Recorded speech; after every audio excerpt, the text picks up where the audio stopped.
കിടപ്പ് രോഗികൾക്ക് ആശ്വാസമായി NSS യൂണിറ്റ് പ്രവർത്തകർ. മാവൂർ ഗ്രാമപഞ്ചായത്തിലെ 200ഓളം വരുന്ന രോഗികൾക്ക് ആശ്വാസമായി കൊണ്ടിരിക്കുന്ന സാന്ത്വനം പെയിൻ ആൻഡ് പാലിയേറ്റീവ് കെയറിന് വേണ്ടി മാവൂർ ഗവൺമെന്റ് ഹയർ സെക്കൻഡറി സ്കൂളിലെ NSS വിദ്യാർത്ഥികളാണ് സഹായത്തിനെത്തിയത്.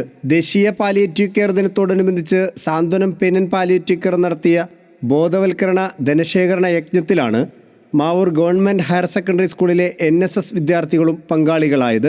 ചെറുപ്പ, ഊർക്കടവ്, തെങ്ങിലക്കടവ്, മാവൂർ പ്രദേശങ്ങളിൽ വളണ്ടിയർമാർക്കൊപ്പം വിദ്യാർത്ഥികളും അണിനിരന്നു. ഒട്ടേറെ ജീവകാരുണ്യ പ്രവർത്തനങ്ങൾ നടത്തിവരുന്ന NSS യൂണിറ്റിന്റെ പ്രവർത്തനങ്ങളിൽ ഒന്നു മാത്രമാണ് ഇത്. വിദ്യാർത്ഥികൾ ശേഖരിച്ച പണം ഹയർ സെക്കൻഡറി സ്കൂളിൽ വെച്ച് നടന്ന ചടങ്ങിൽ Santhwanam palliative care chairman KV Shamsuddin Haji ഏറ്റുവാങ്ങി.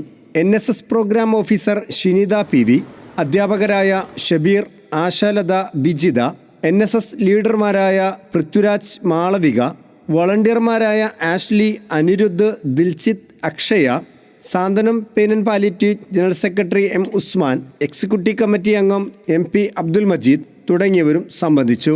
Calicut news, Mavoor. Gulf media studio audio, video editing, still photography, ആധുനിക സംവിധാനത്തോടെ സൗണ്ട് ഡബ്ബിംഗ് സംവിധാനം, Dolby Atmos, 7.1, 5.1 mixing. Gulf media studio, Mavoor Kattangal റോഡിൽ. ഗൾഫ് മീഡിയ സ്റ്റുഡിയോ, പോസ്റ്റ് ഓഫീസിന് മുൻവശം, കാട്ടാങ്ങൽ റോഡ്, മാവൂർ. മൊബൈൽ 8921716618.